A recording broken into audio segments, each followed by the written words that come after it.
नमस्ते दोस्तों, 13 मई के वीडियो में आप सभी का स्वागत है। मेरा नाम महेश पलावत है। अब जो वेदर सिस्टम है उसमें थोड़ा सा बदलाव आया है। पहले आपने देखा होगा कि साइक्लोनिक सर्कुलेशन यहाँ पर पंजाब के आसपास बना हुआ था। अब ये धीरे धीरे उत्तर प्रदेश के आसपास पहुंच जाएगा, लेकिन कमजोर हो जाएगा और इसको नमी मिलना बंद हो जाएगी। काफी ज्यादा नमी कम हो जाएगी। एंटी साइक्लोन यहाँ पर है। अरब सागर में लो प्रेशर एरिया अभी भी यहीं पर बना हुआ है। हो सकता है कि ये थोड़ा सा मजबूत हो जाए, लेकिन बहुत ज्यादा मजबूत होने की संभावना दिखाई नहीं दे रही है। सबसे बड़ी बात है कि जो डिप्रेशन बनने की संभावना थी वो काफी कम होती जा रही है। तूफान अगर ये बनता तो अर्नब नाम होता इसका, लेकिन तूफान बनने की संभावना भी कम है। जैसे मैंने पहले बताया कि ये जमीन से इसमें हवा आ रही है, इसीलिए ये बहुत ज्यादा मजबूत नहीं हो पाएगा। तो ये पहले वेदर सिस्टम इस तरह से था, अभी ये इस तरह से हो गए।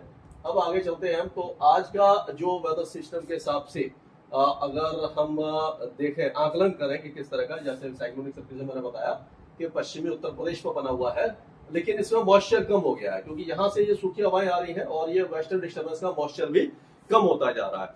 तो अब क्या होगा कि पहाड़ों पर तो बारिश की गतिविधियां लगातार जारी रहने की संभावना आज भी दिखाई दे रही है। उत्तराखंड से लेकर के आपका हिमाचल, जम्मू कश्मीर, गिलगिट बाल्टिस्तान, मुजफ्फराबाद और लद्दाख, पूर्वोत्तर राज्यों में, क्योंकि यहाँ से ये आप देखिए हवाएं जो है काफी तेजी से पहुंच रही है। ये जो लो प्रेशर एरिया अगर यहाँ पर है, ये तो आप देखो यहाँ से हवा आई और ये यहाँ से होती हुई इस तरह से आ रही है, लेकिन यहाँ से आप देखिए ये इस तरह से टर्न हो रही है हवा। तो ये बंगाल की खाड़ी से नमी लेकर के यहाँ पर आ रही है और यहाँ से इस तरह से मुड़ रही है। यहाँ पर पहाड़ है, ये जो उप हिमालय पश्चिम बंगाल, सिक्किम, यहाँ पर हिमालय पर्वत है। तो जब नमी वाली हवा आकर यहाँ से टर्न होती है तो एक ही जगह पर मॉइस्चर कंसंट्रेट हो जाता है, जिससे कि सिक्किम, भूटान, उप हिमालय पश्चिम बंगाल और असम के कई इलाकों में मूसलाधार बारिश होती है। तो वही स्थिति इस समय बन रही है। अब आप देखिए हवाएं यहाँ पर राजस्थान में और ये मध्य प्रदेश, यहाँ तक कि विदर्भ, मराठवाड़ा, गुजरात तक ये जो हवाएं है, ये आपका ये है जो इलाका है वो ये बलूचिस्तान है और ये है सिंध। और ये पूरा जो इलाका है यहाँ से लेकर के ये पूरा जो इलाका है आपका, ये थार मरुस्थल में आता है। थार मरुस्थल जो है ये पूरा इलाका है यहाँ पर। तो यहाँ से जो हवाएं आ रही है, ये देखिए ये पूरे इलाके में। तो इससे क्या हो रहा है कि गर्मी बढ़ रही है, सूखी हवाएं हैं और ये हीट वेव को मतलब कि एक तरह से तेज कर रही है। तो यहाँ पर सीवियर हीट वेव 47 और 48 डिग्री तक के तापमान जा सकते हैं। जो मई में पहले प्रेडिक्शन हुआ था कि बहुत ज्यादा गर्मी पड़ेगी, लेकिन बीच में प्री मानसून गतिविधियां होती रही, यानी कि जो बारिश है, धूल भरी आंधी है, ओले वगैरह गिरते रहे, जिससे टेम्परेचर थोड़ा सा कंट्रोल में रहा। पंजाब, हरियाणा, दिल्ली, उत्तरी राजस्थान, उत्तर प्रदेश के कई इलाकों में बहुत अच्छा सुहावना मौसम था पिछले कुछ दिनों में, और उसी तरह से बिहार, झारखंड, पश्चिम बंगाल, ये सारे इलाके काफी अच्छा मौसम देख रहे थे। लेकिन अब क्योंकि वेदर सिस्टम कमजोर होते जा रहे हैं और वेस्टर्न डिस्टर्बेंस कमजोर होते जा रहे हैं, इसीलिए जो सूखी हवाएं हैं ये अब तापमान बढ़ाएंगी। जो गर्मी अभी तक नहीं पड़ी थी वो गर्मी अब दिखाई आपको दी जाएगी।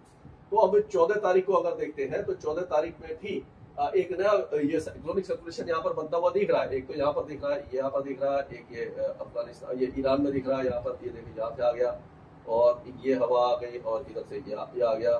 लेकिन हवाएं जो है ये अभी भी यहाँ पर गर्म हवा आती रहेगी राजस्थान वगैरह में। पहाड़ों पर बारिश थोड़ी सी कम हो जाएगी और ये पूर्वोत्तर राज्यों में बारिश की गतिविधियां जारी रहेंगी और ये जो लो प्रेशर एरिया थोड़ा सा और ऊपर आ जाएगा। उसके बाद ये लो प्रेशर एरिया यहीं पर ही घूमता रहेगा, मतलब आसपास ही घूमता रहेगा। और ये जो हवाएं हैं यहाँ से लगातार पूर्वोत्तर भारत में नमी बढ़ाती रहेगी। माफ कीजिएगा। तो जो बारिश की गतिविधियां हैं वो पूर्वी और उत्तर पूर्वी भारत में ही ज्यादा आपको दिखाई देने वाली है। अब अगर हम देखें पहाड़ों की बात करें तो अगले 2-3 दिनों के दौरान हमें श्रीनगर, सोनमर्ग, गुलमर्ग, पहलगांव और मुजफ्फराबाद, कुपवारा, बांदीपुर, गंदरबल, पुंछ, मीरपुर, राजौरी, रियासी, जम्मू, कठुआ, उधमपुर सभी इलाके में हल्की से मध्यम बारिश दिखाई दे रही है। यहाँ पर अभी फिलहाल मौसम पूरी तरह से साफ नहीं होने वाला है। लद्दाख में भी हल्की से मध्यम बारिश की गतिविधियां, चलास और ये आपका गिलगिट और जगतल, स्कर्दू, लद्दाख, कारगिल, द्रास, स्पुत्रिक, ये सारे इलाकों में बारिश की गतिविधियां चुशूल वगैरह में होती रहेगी, हल्की हल्की रहेंगी, ज्यादा नहीं रहेगी। अब अगर हिमाचल की बात करते हैं तो हिमाचल में भी अगले 2 से 3 दिनों के दौरान हल्की से मध्यम बारिश होगी। मूसलाधार बारिश की संभावना कम नजर आ रही है, लेकिन आप देखेंगे कि चंबा, केलोंग, लाहौल स्पीति, धर्मशाला, ये सारे इलाके, कुल्लू, शिमला में बारिश होगी। नाहन और हमीरपुर और ये सोलन वगैरह में भी चुटपुट बौछारें दिखाई दे सकती है, मेघ गर्जना भी हो सकती है। उत्तराखंड में भी कल बारिश बहुत अच्छी हुई है। आपने देखा कि बारिश की गतिविधियां यहाँ पर जो चंपावत, पिथौरागढ़, अल्मोड़ा, नैनीताल, बागेश्वर, यहाँ पर भारी बारिश हुई थी। और बाकी इलाकों में भी अभी बारिश की गतिविधियां 2 या 3 दिनों तक जारी रहेंगी। अब पंजाब की अगर हम बात करते हैं तो पंजाब का मौसम ऐसा लग रहा है कि अब सूखा रहेगा, ज्यादा वेदर एक्टिविटी दिखाई नहीं दे रही है। यहाँ पर गर्मी काफी ज्यादा बढ़ जाएगी और अपर 30s में और 40 तक टेम्परेचर आना शुरू हो जाएंगे। आप पूरा गुरदासपुर से लेकर के अमृतसर, फजरिका, मुक्तसर, बठिंडा, संगरूर, पटियाला, सारे इलाके सूखे रहने वाले हैं। अब ऐसा लग रहा है कि हरियाणा और दिल्ली में भी जो बारिश है उसकी संभावना कम नजर आ रही है, लेकिन फिर भी देर दोपहर शाम को या अर्ली मॉर्निंग में कुछ जगह पर बादल गरज सकते हैं, हल्की फुल्की बारिश की संभावना बनती दिखाई दे रही है। अब अगर उत्तर प्रदेश की बात करते हैं तो उत्तर प्रदेश में जैसे मैंने देखा था कि जो साइक्लोनिक सर्कुलेशन है वो ऐसा लग रहा है बुलंदशहर, आगरा, ये बुलंदशहर, अलीगढ़, मथुरा, हाथरस, मैनपुरी, फरुखाबाद, कन्नौज, ये जो इलाके हैं यहाँ पर, औरैया, इटावा, यहाँ पर कुछ गरज चमक के साथ हरदोई वगैरह में बारिश हो सकती है या मेघ गर्जना हो सकती है। ये आज की संभावना दिखाई दे रही है। कल से मौसम यहाँ पर भी साफ हो जाएगा। दिल्ली सहित पंजाब, हरियाणा और उत्तर प्रदेश का मौसम साफ और गर्म हो जाएगा और टेम्परेचर यहाँ पर बढ़ने लगेंगे। अब अगर बिहार की बात करते हैं तो बिहार में ऐसा लग रहा है कि जो बारिश है वो आपका मधुबनी, सुपौल, अररिया, किशनगंज, पूर्णिया, माधेपुरा, दरभंगा, सहरसा, कटिहार, ये जो इलाके हैं यहाँ पर अभी भी अगले 2-3 दिनों के दौरान बारिश की गतिविधियां जारी रह सकती है। लेकिन यह आपका गोपालगंज, सिवान, मुजफ्फरपुर, समस्तीपुर, वैशाली, भोजपुर, अरवल, गया, नवादा, पटना, लखीसराय, ये सारे इलाके सूखे रहने वाले हैं। अब झारखंड में भी कोई खास वेदर एक्टिविटी दिखाई नहीं दे रही है। झारखंड का मौसम भी लगभग शुष्क होने की संभावना नजर आ रही है। अब अगर बात करें पश्चिम बंगाल की तो उपमवाली पश्चिम बंगाल के साथ साथ सिक्किम में कलिम्पोंग, दार्जिलिंग, जलपाईगुड़ी, अलीपुरद्वार, कुचबिहार, उत्तरी दिनाजपुर तक यहाँ पर तेज बारिश की संभावना है। सिक्किम में और असम में बारिश अच्छी होगी। मालदा वगैरह में हल्की फुल्की बारिश है और जो पश्चिम बंगाल है उसका मौसम लगभग शुष्क रहेगा। 1-2 स्थानों पर हल्की फुल्की बौछारें पड़ सकती है। अब अगर बात करें सिक्किम से लेकर के आप कोकराझार, चिराग, बारापेड़ा, धुबरी, गोलपारा, कामरूप, काशी हिल्स, ये जो इलाके हैं, कांवड़ियालोंग वगैरह, यहाँ पर तेज बारिश है।